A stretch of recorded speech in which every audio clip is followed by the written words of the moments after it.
마태복음은 신약성경에서 가장 중요한 책입니다. 예수님의 출생과 삶, 가르침과 죽으심, 그리고 부활에 관한 완전하고도 가장 조직적인 설명이 마태복음에 있기 때문입니다. 초기 기독교 전승은 마태복음을 가버나움의 세리였던 사도 마태의 저작으로 이야기합니다.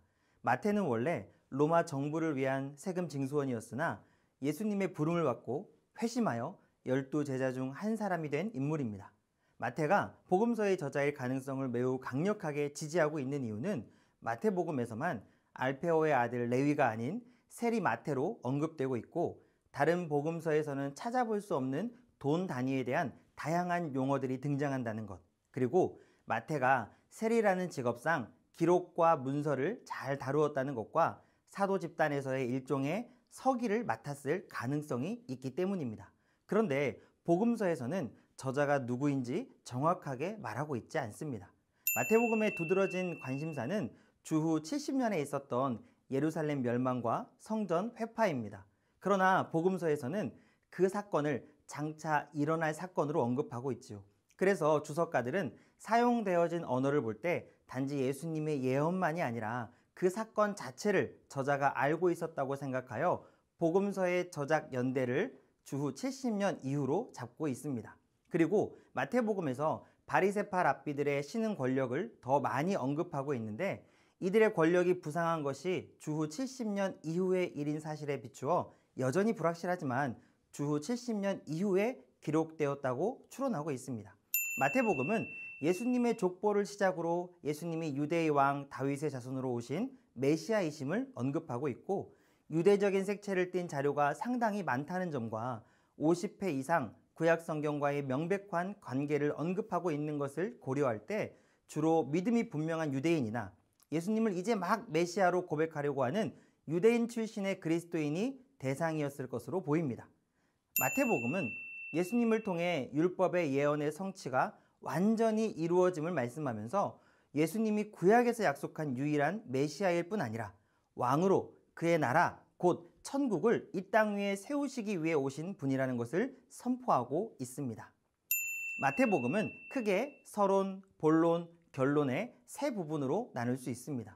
서론은 족보를 시작한 예수님의 탄생과 사역을 준비하시는 모습들을 통해 예수님이 어떠한 분이신가를 기록하고 있습니다.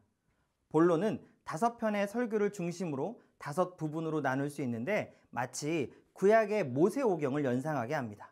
첫 번째 부분은 5장 1절부터 7장 29절까지로 초기 갈릴리 사역을 보여주고 있고, 특별히 산상수훈을 통해 예수님이 율법을 완성시키는 분이심을 잘 드러내고 있습니다. 두 번째 부분은 8장 1절부터 11장 1절까지로 많은 이적과 하나님 나라를 선포하심, 그리고 제자도에 관한 부분을 말씀하고 있습니다. 특별히 이 부분은 전도 여행을 떠나는 제자들에게 하신 가르침에 대한 말씀으로 마무리되고 있습니다. 세 번째 부분은 11장 2절부터 13장 53절까지로 사람들 간에 하나님 나라에 대한 갈등의 부분이 두드러지면서 천국에 대한 비유들을 말씀하고 있습니다.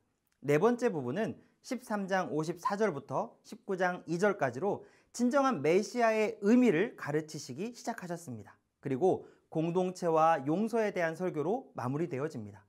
마지막 5번째 부분은 19장 3절부터 26장 1절까지로 예루살렘 입성 전과 후의 이야기가 기록되면서 천국과 종말에 대한 가르침, 그리고 경고의 가르침으로 되어 있습니다.